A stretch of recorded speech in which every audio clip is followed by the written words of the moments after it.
Welcome. Every Thursday, we try to do two segments on this 1 hour live broadcast. The first section, we're going to talk about a news topic that we're seeing on the ground that relates to what you're seeing online, but the major media is not covering, right? And so today's topic is going to be about denaturalization. Then we're going to talk about a success story. We're live filming it, and it's going to be about a 601A waiver. It is basically somebody who have come across the border illegally and yet legally able to get a green card. So we're going to talk about that success story that was just approved 2 weeks ago. And we are taking questions, right? So this is live. Feel free to let us know your thoughts. Catherine here will read the question and I'll answer them, right? We'll do our best to go through all the questions. So we're going to do the news segment first. This will be about 10 minutes in, right? 10, 15 minutes. And then feel free to let us know your questions and then we'll go ahead and answer them. And then I'll start the success story. So you've been seeing denaturalization on the news, right? The biggest thing that is the June memo that went out. This was on June 11th. It is addressed to all civil division employees, and it's not just concerning denaturalization.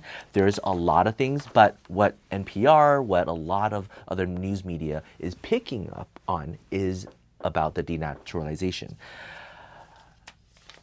And I just want to share what's going on from a big picture perspective first and what's happening on the ground. And for anybody who doesn't understand, who know, the denaturalization idea is basically if somebody is already a U.S. citizen, whether 1 year or 20 years, the government, specifically the Department of Justice, will now be able to initiate court proceedings to strip that individual of their citizenship. And in so doing, return them back to a green card holder or back to a state where they have no legal status in the United States. And if somebody doesn't have legal status in the United States, well, what happens to all their belonging? What happens to their ability to stay in the US? Will they be deported? And the answer is most likely all of the above. And so we will dive in to talk about this specific topic. Now, what I really want to talk about is actually what's happening on the ground and what's sort of the major media is misinformed and what most people don't understand. Okay, so first, denaturalization is first of all not new, and it was actually much more popular way back in the day in the 1940s and the 1950s, but then it largely stopped. You know, it went from like tens of thousands of cases per year of people getting their citizenship stripped to now a trickle, right? Maybe hundreds of cases where people denaturalized in just the past few years, right? Now, why am I talking about this? And the reason why is because we're getting calls from clients, existing clients, old clients, new clients, who have been extremely concerned about this news. And they want to talk about it. It's not like they have received any notice yet, but they are concerned because 5 years ago, because 20 years ago, they naturalized. And they are really afraid that the government is now going after them because everything they're seeing, from student visas getting canceled, from green card holders not being able to come back to the United States, from ICE just picking up people, including U.S. citizens, and now their last protection, they thought they were safe. The government can go after them for some inaccuracy in their naturalization application. And that frightens them. They can't sleep and they want to talk about it. And so that's what I want to talk about today. Okay, because there's things that you can't control, right? But so I just want to talk about it, and I want to paint the picture of what it looks like from the government's perspective. Because once you see it from the other side's perspective and you see what you need to do, should the worst case scenario happen where you receive a notice from the Department of Justice initiating proceedings against your citizenship, and once you kind of go through that calculation, then maybe you will be at more peace, right? So we've done a few of these consultations, and I want to share sort of the end result. Now, for the people who are watching, maybe you have a relative who is a citizen. Maybe you are a citizen. Maybe you didn't have this concern, but these are things to kind of think about, okay? First, unlike ICE USCIS, CBP, the consulate, immigration judges. All of these organizations are not the Department of Justice. They are not part of the federal courts. And so if we want to just do a loose comparison between everything you're seeing on the news, what ICE is doing, what the consulates are doing, what USCIS is doing, understaffed, overworked, complicated immigration judges, which are not Article 3 court judges under our federal government, their standard and their capacity is remarkably different compared to an official Department of Justice investigation and the federal courts. If you are denaturalized, we're talking about the highest due process standard that you will be afforded. Okay? So if anybody is a U.S. citizen and they are going to undergo this proceeding, I can assure you, you are being afforded the highest level of due process, because under the Constitution, Amendment 5, your life, liberty, and property are literally at stake. And you are not just a person, you are not just an alien, you're just not a non-citizen. You are literally a citizen of the United States being stripped away of your citizenship and then potentially being deported. You will be afforded the highest due process. And so that, I think, is the first thing to kind of understand. The second thing I want people to understand, this is in the ballpark, this is on the burden of the Department of Justice. They have so many important issues that they have to deal with. The civil division on stripping away people's citizenship, that is a very small part of their job, and they have a huge list. If you think ICE has a long list of people that they have to go after, ICE, first of all, has quotas that they have to meet. I don't believe the Department of Justice has any quotas where they have to denaturalize any number of people. So that alone is very different. Second, ICE is going after people who are undocumented, presumably, right? Inadvertently getting people who have legal status, but that's not their goal, right? And they're going through the immigration courts, which is very different than the federal courts. And so, again, there's a huge difference between that procedure. And even with that context given, right, if ICE has to go after the top, ICE is supposed to go after the top criminals who have really bad records and deporting them, even more so the Department of Justice, right? So in the past 10, 20 years, right, before this new administration, we generally do not see ICE go after people who have strong equities in the U.S., or if they do have it, and they're not supposed to be deported, even if they don't have legal status, what a lot of times ICE have done in the past is just register them, but release them on bail, and then the immigration courts kind of close out the case so they do not actually go into the full deportation removal proceeding. Now, obviously, situations have changed with ICE, but just giving you kind of that context, when you have a long list of hundreds of thousands of people that they're supposed to go after, and you're supposed to target the top criminals, for an agency that has a quota to deport that many people, even then, if you don't have criminal convictions, your case barely gets prosecuted. And if that existed under just normal ICE proceedings, how much more so are you safer as a U.S. citizen when you have a docket with the Department of Justice? I just want to give that context, right? So you will be afforded the highest due process, and very likely, if your naturalization case was only a small mishap, you didn't provide the correct information, but you don't have major criminal records, you are not on the highest priority with the Department of Justice. So that's prong number 2. Prong number 3, let's say the worst case does happen. Unfortunately, your time is up. The Department of Justice issues you this denaturalization appearance. Now you have to go through this trial. During the entire trial, inevitably you're going to discuss what are all the equities, why you belong in the United States, and even if your citizenship is revoked, you return back to a situation where you're deportable and inadmissible to the United States, and you have no legal status in the United States. How else can you get your status back? How can you get a new green card?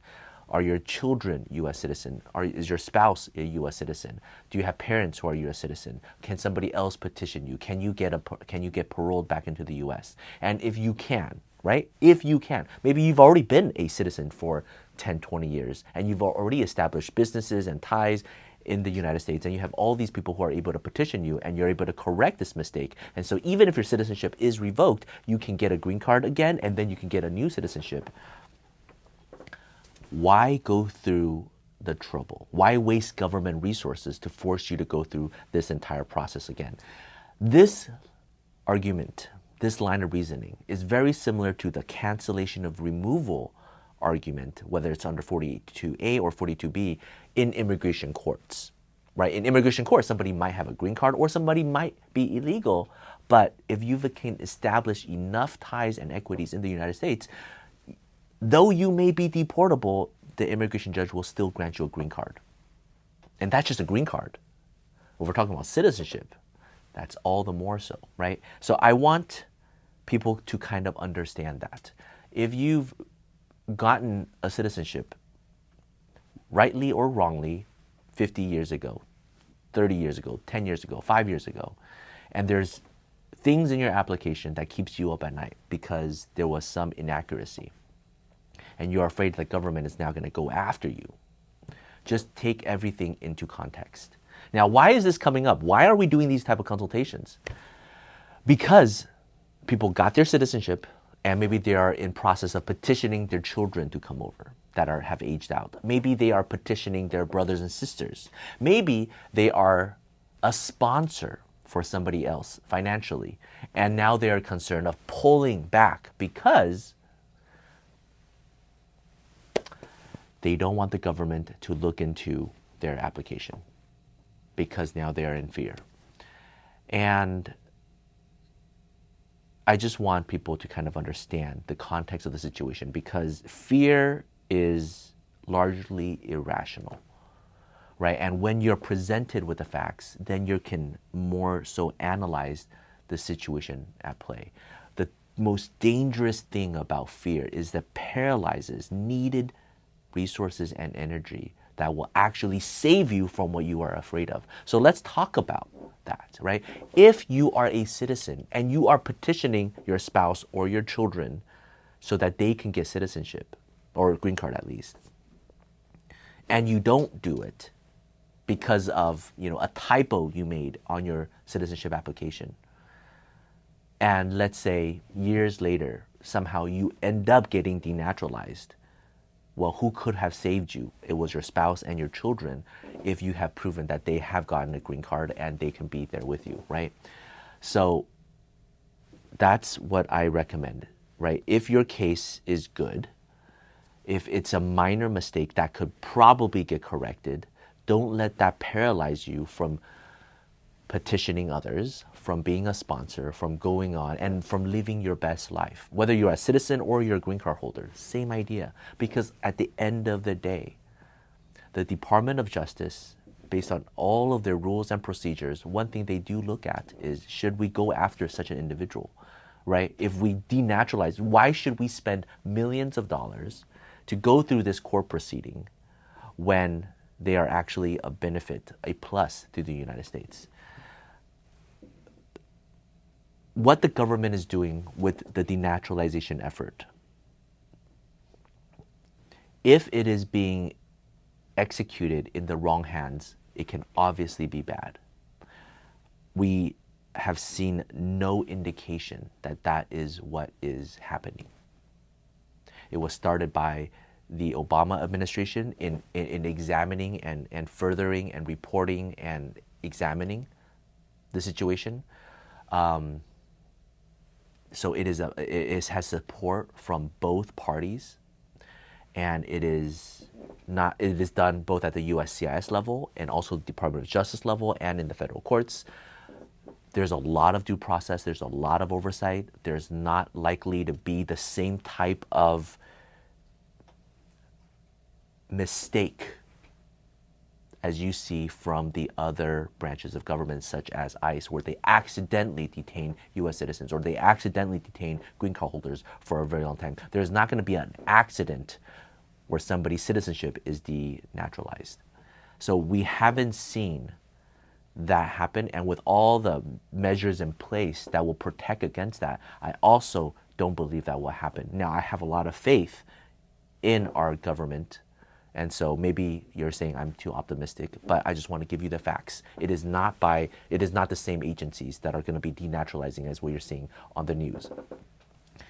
And second, and most importantly, because of my experience as an immigration lawyer and because I've been going to these immigration conferences and because I know what has happened in the past 30, 40, 50 years, I can say affirmatively that there are people who have gotten citizenships that shouldn't have gotten citizenship. And if this effort does not go underway, then those people may never face justice. Now, what am I saying, right? I'm not talking about small mistakes.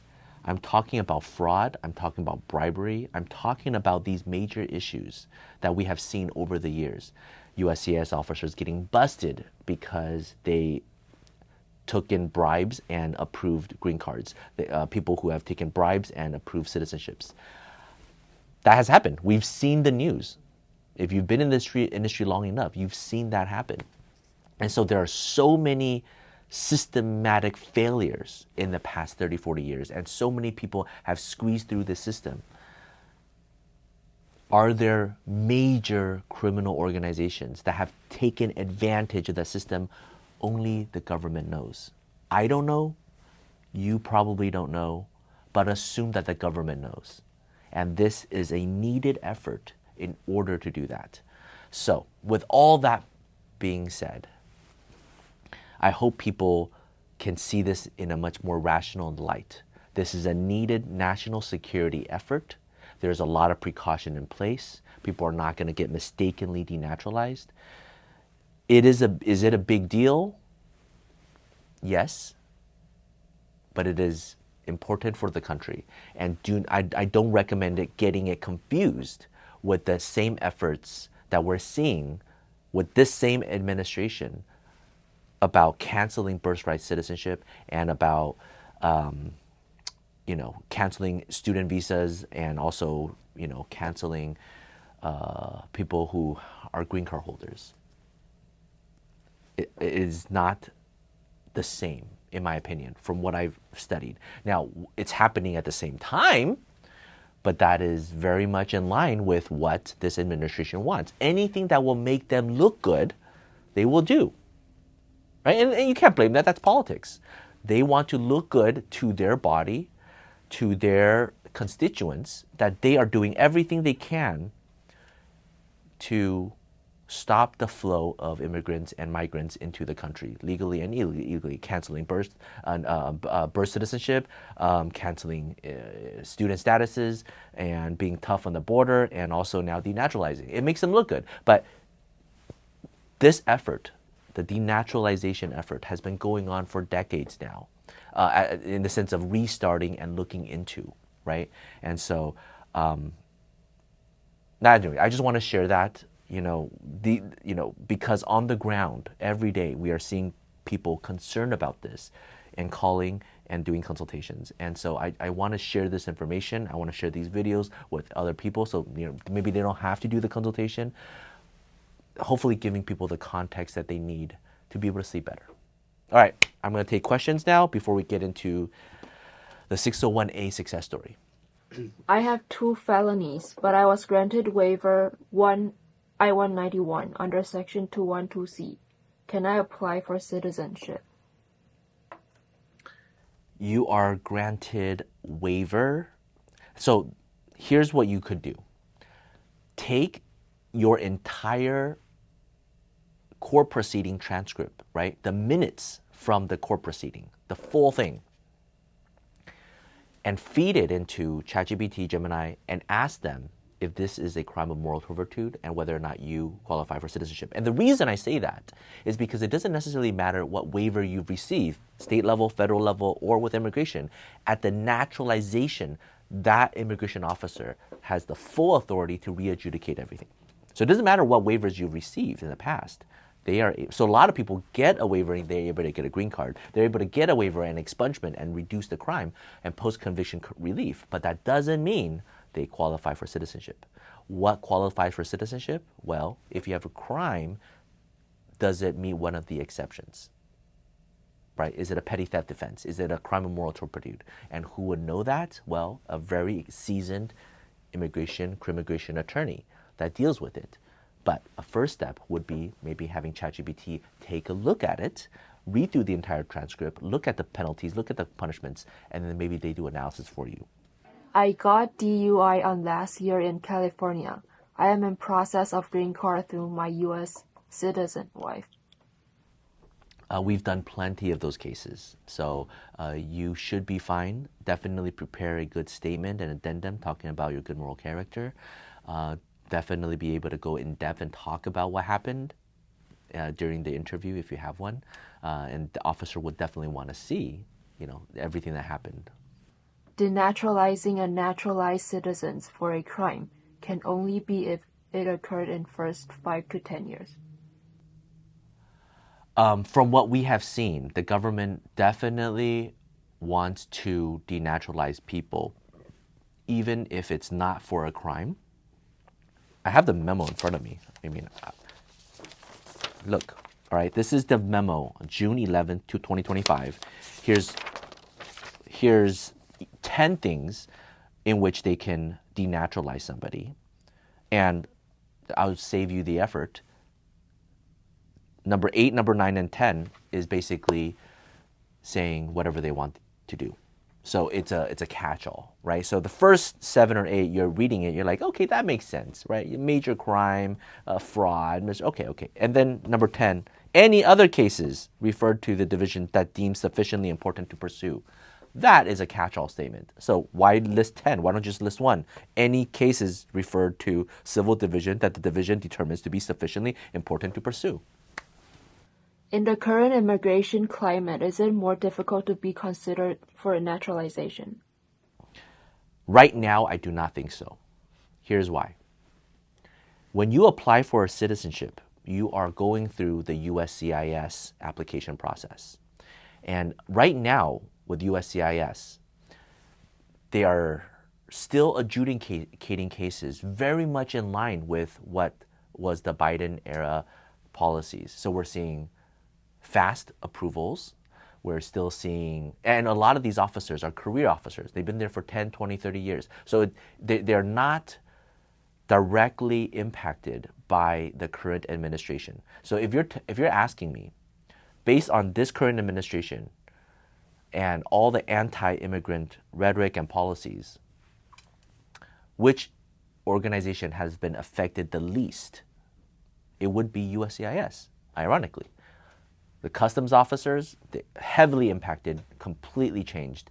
ICE obviously changed. Immigration judges obviously changed. Consulates obviously changed. The organization that is least affected would be USCIS. And we've been to the AILA conference. I talked to a lot of USCIS officers. They are still adjudicating cases very, very similarly to how they were doing back during the past 4 years. Now, indirectly, staffing shortages, people taking buyouts, them being afraid because every email is being monitored and they're being polygraphed. There's a culture of fear. That is impacting their work far more than whatever national policy that they have been instructed to change. At least for now. 6 months from now, a year from now, it might change. So if anybody qualifies for citizenship, I still highly recommend applying now, because right now, maybe you're just dealing with the officer being less trained. So do a better job explaining why you qualify and let them approve you without a doubt. right? So preparing your case better, applying now is still the way to go, as opposed to 6 months from now, 9 months from now, when there are new directors at USCIS that have increases the standard of approval. So it's much more difficult. Then maybe at that time, you're not dealing with an inexperienced officer. You're dealing with an experienced officer that wants to deny you. All right, so just want to report from the ground with what we're seeing. I have a community of immigrants. Are you able to join us via Zoom for immigration law education? Maybe, yeah. Let me know what you're doing. But probably not in the next 3 weeks, unfortunately. Family having a surgery. I'm pretty busy. Can I sponsor my parents right after I become a citizen? Yeah. Yes, go for it. Can I renew my 10-year green card through I-90 even if I didn't do taxes for some years before? Yes, you may. You may file for a new renewal of your green card even if you have made mistakes in the past, such as maybe you stayed outside the US for a little bit too long, but now you're back. Maybe you have failed to file taxes, which is not great, but generally speaking, the I-90 application, unless it's a major criminal offense, I don't really see USCIS looking and checking every single category. Oh, you have too many traffic tickets. Oh, you have this issue that you didn't resolve with your landlord, right? The I-90 just grants your green card to continue. Now, with that being said, just because you got an I-90 approved does not mean you won't have any problem at the citizenship interview. Does not mean you're completely safe with the IRS. Does not mean you're completely safe when you're entering back into the country when a customs officer reviews your case. Okay, so the I-90 still can file. Hopefully you can get it approved. But again, that agency renewing green card is not a green light for everything else. If a crime was committed 2 years after naturalization, can I lose naturalization? Based on the memo that we saw, the answer is yes. Because they have been given broad discretion as to who they want to denaturalize. The original idea was there are major criminals who have committed crimes, who have escaped the system, and so they can get denaturalized. I heard a new bill's passed regarding DUI, so in my process, does it matter apply green card through? I believe if you have a DUI, but you have other factors that can show that you have a good moral character, you can still get a green card. What if a 10-year green card expired and didn't renew for 4 years now? That's okay. Yeah, we've definitely seen clients who've had green card expire.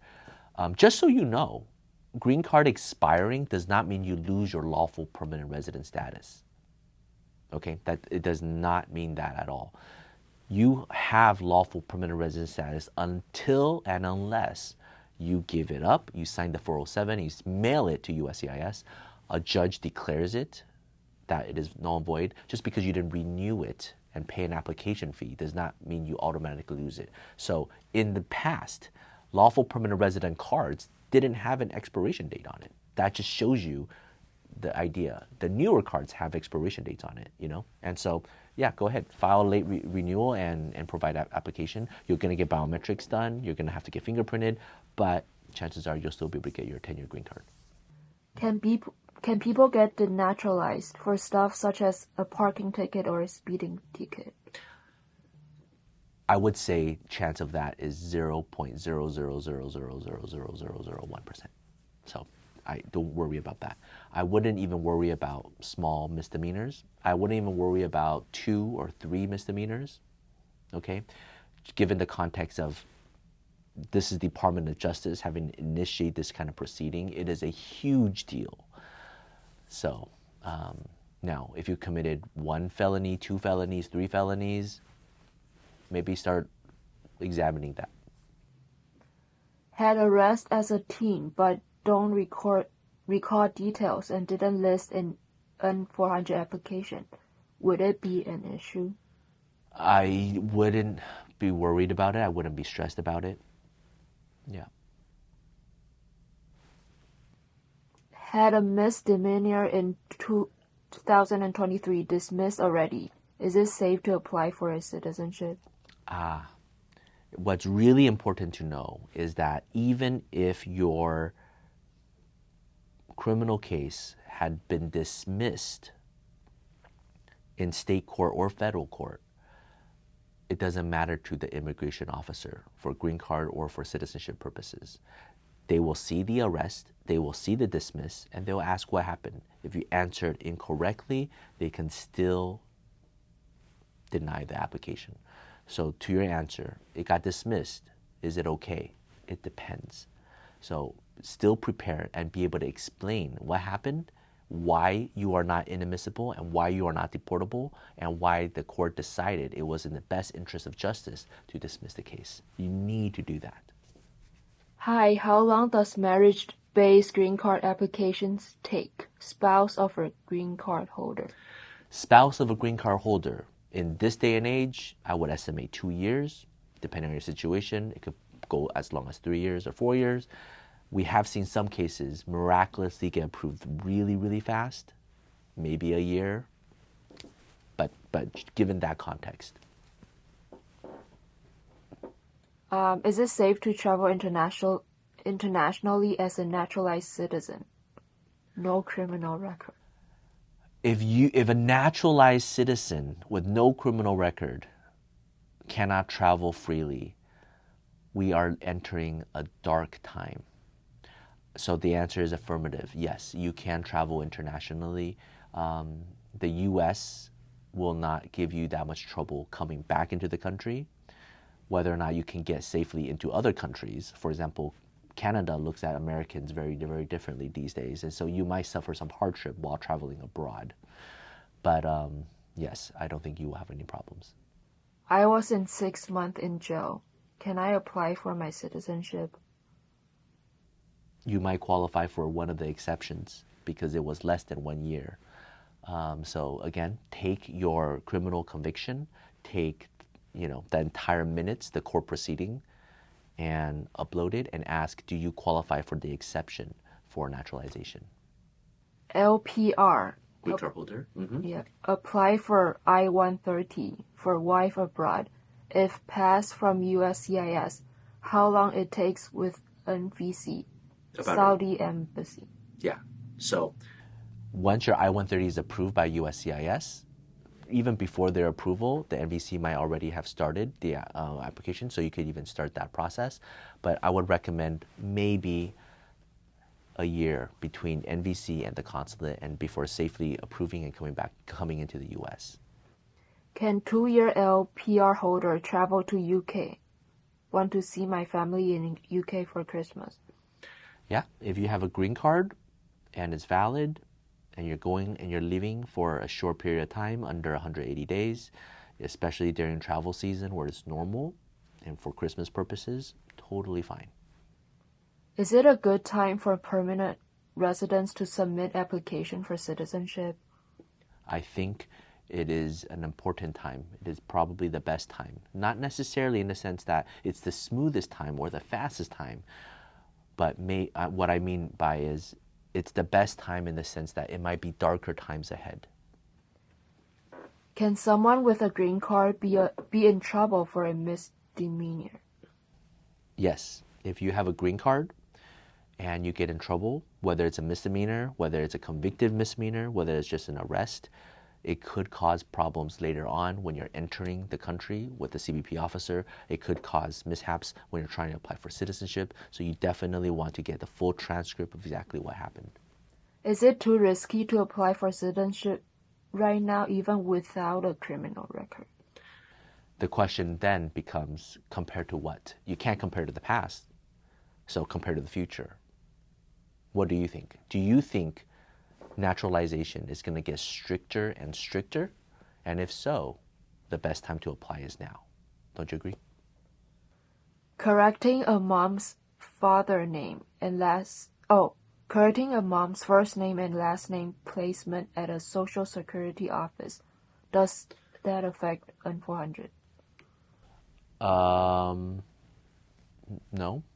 Changing names, correcting names happens all the time. In fact, you do it for free during the naturalization application.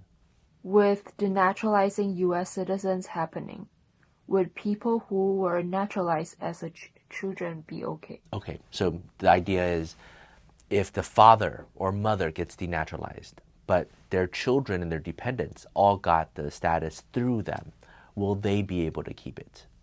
Right? From everything that we've been seeing, most likely yes.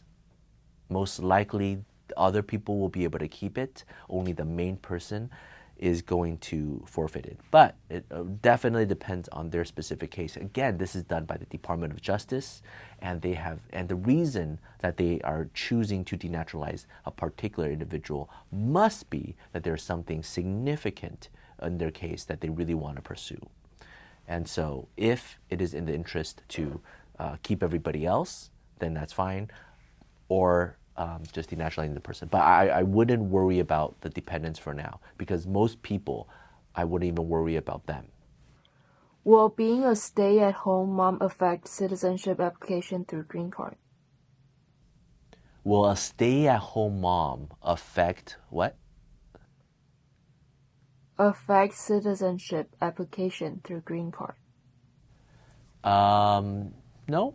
We've helped plenty of senior citizens who have no job, who are retired, right? Citizenship doesn't care about necessarily your income, at least now, right? But when the public charge rule comes into effect, maybe it will be. But the officers do ask, how do you pay your taxes? Do you owe taxes? Where do you live? How do you get your source of income, right? And so you want to prove that. Is there a way to expedite green card-based spousal applications? Is it better to apply from outside or from inside and do an adjustment of status? If you're comparing filing for a green card for your spouse, is it better to do it inside the United States through adjustment of status, or is it better to do it overseas? And if your main concern is speed, it's definitely doing inside. Adjustment of status applications inside the U.S., and when everything is done well, is done so much faster. As a green card holder with no criminal record, is it safe to attend my naturalization interview? Yes. If you comply, you are safe. Safe from ICE, safe from green card cancellation, safe from a lot of things. Again, a lot of I think this is witness, right? Like the questions we're getting of people who have no criminal records, who are safe in every way, shape, and form, they're concerned of even going to an interview when everything is good. That's how much fear there is nowadays. It's absolutely insane. But yes, these are career officers who have approved a lot of these cases, and they're still approving cases on a daily basis. Thousands of cases are getting approved. So it is okay. If you have a good case, you definitely should push 100%. Let's get to 601A waiver. The husband crossed the border illegally in the sense of undocumented, right? They entered without inspection, stayed here for 14 years, got married, have kids, and now their 601A waiver is approved, meaning they are on their way to get a green card. I want to go through this entire case to kind of walk you through exactly what they have so you can have a good comparison. But what's really important in this day and age is really just seeing that waivers are still being approved. I know so many people are just terrified and scared to say, oh my goodness, this administration, my case will not be approved. I'm so scared. I'd rather just continue to live in the shadows. But what I want to do is share, okay? These are real cases, real timelines, real backgrounds, and you can have a direct comparison with them so you can see if your case could be approved. Let's get to it. This case was filed in 2023, April, and it was approved on June 19th, 2025. This is a 601A waiver. Let me give you just the bare bone facts. Been in the United States, I think for 20 plus years, been in the relationship with his wife for 14 years, not married for 14 years, but together for 14 years. There's 2 U.S. citizen children, and they are in their adolescence. The wife is a stay-at-home mom, and so the husband, the undocumented individual who's living in the shadows, is the primary breadwinner. And he's an entrepreneur starting his own trucking business. Those are the core facts in which we presented this case to argue that if he is deported, if this waiver is not granted, that the wife, the U.S. citizen wife, would suffer extreme hardship. Why? Well, let's go through it. Oh, by the way, this case was approved without a request for evidence. So we submitted it in 2023, April, and been adjudicating for, I don't know, a long time, almost 2+ years, and just straight approval, right? And so that's what we love to see, and this is what we want to share. So the first 5 exhibits is really just documenting their personal background, who they are and their statements and their marriage. So, the whole proof is about the U.S. citizen spouse suffering extreme hardship if they were deported, right? And so we need to validate that the marriage is real. Then, from Exhibit 6 to Exhibit 28, 22 exhibits, we documented the emotional and marital hardship, because that is the core center of this case, right? There wasn't any, major cancer involved. There's no major, crime or persecution. It's all about the marriage. It's about the family. It's about their story. And being together for 14 years, having 2 kids together, and building a life together, that is remarkable. All right, a lot of times I'm always telling our clients, most marriages fall apart within 5 years. Some fall apart within 2 years. A lot of people have marriages, but they don't have happy marriages. But to be able to have kids in this economy, in California, to be an entrepreneur, and you're raising kids well, that itself is a very, very difficult task. And yet, you guys did it. Living in the shadows, undocumented, pursuing the American dream for the best of yourself. Yes, you violated immigration law, but you had the courage and the audacity to pursue it, and you made America better for it. You've helped an American citizen. You gave birth to 2 U.S. citizens, and you made your community better. That in itself is something worthy to talk about. In contrast, if this waiver is not approved and you are deported, everything you've built up would come crashing down. So we demonstrated that. So 28 documents, pictures, social media, all about the children, talking about their pictures together. We provided a lot of journal entries from the American Immigration Council talking about how U.S. citizen children will be impacted by the immigration enforcement if they are kicked out. We have journals about the causal effects of the father's absences. We talk about the consequence of single motherhood. So we have a lot of these articles talking about what would happen if the person was deported. Then we went in depth to talk about the financial and career hardship from Exhibit 29 to 43. Again, he is the sole breadwinner of this household. The mother is a stay-at-home wife to take care of 2 adolescent kids. High school is coming up. College is coming up. What would they do? You are destining their family into financial ruin in California if this person leaves. And not just this family. The employees, the clients, it would all be extremely hard. You're tearing somebody out of the fabric of the United States. So the standard of proof, we're proving that the person being here is better than this person leaving. With all the rhetoric, we were preparing for a request for evidence. Should we get it? The rhetoric is always, we understand the government's policies. We understand the government's agenda now. We understand the executive order. We understand that in this country, there are too many illegal immigrants. There are criminals, and it is harming the United States. Granted, that is what the executive branch is saying. However, our client, this individual, does not fit that profile. You want criminals out of the country. You do not want entrepreneurs out of the country. You want criminals out of the country. You do not want these fathers of U.S. citizen children who's the sole breadwinner who's helping them thrive. You don't want these people out of the country.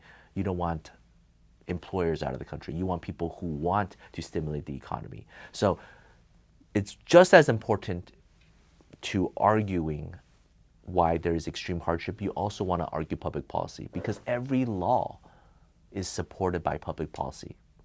And you don't want these officers to get in trouble, right? These officers are putting their name on the line. If they approve a case that they shouldn't approve, they get the heat. They might lose their job. And if they approve this waiver, that essentially allows somebody who's undocumented, illegal, to get legal status in this administration. So you want to give them as much proof that they are confident and willing to approve a case. It's not easy, but that's what you want to do, right? Do your absolute best. Again, we didn't use that public policy argument in this case because it just got approved. We didn't get a request for evidence, but we did it for other cases, right? So again, we went to the financial hardship. Then we went from Exhibit 44 to Exhibit 58 to talk about what life would be like in their home country as a whole family. If the whole family had to relocate just to stay together, what would their life be like? And then we went from Exhibit 59 to 73 to talk about good moral character and the special considerations that they have. So sworn statements by everyone that knows him. A lot of them are U.S. citizen. A lot of them are family. A lot of them are employees. A lot of them are customers. But we want to give a full picture. I don't think the officer would spend the time to actually read through everything. We didn't want to give too much. So between 59 to 73, that is 14 testimonials. Well, actually 12, because we provided other things. And so for people who are thinking like, oh, for a waiver case, how many testimonials, how many letters of recommendation should I actually provide? We usually say around 10 is max, 7 is good, minimum of 3, just loosely, because the officer really doesn't have time to kind of read through all of that. And they know it's self-serving, but it paints a good picture. And you definitely don't want to make it all sound the same. It just looks like you're trying too hard, right? You want letters from different people who knows you in different contexts that can speak to your character. People who have known you a long time, people who could tell good stories and interesting things about you. Assume the officer is just going to flip through and just pick 1 out of the 10. So if you provide 10 and 4 of them suck and 6 of them are good, well, you're running the danger of the officer 40% chance reading that 1 that sucks and says, wow, if all 10 are like this, then you are a terrible person. So it's not the case that the more is the better. Obviously, if you can have 10 good ones, it speaks well of you, right? So that's sort of things that we provided. It's okay to provide friends and family and customers and people who know you, because yes, it is self-serving, but they can give a good context to who you are. So that's quite important. We enjoy doing these waiver applications, but I don't want to go in depth talking about how great our team is. I mean, the purpose of these videos is not to, as a sales pitch, to say, please hire us. I want to show you guys what works, so you have direct facts to compare with your own case, and how you can make the arguments to further help your case, right?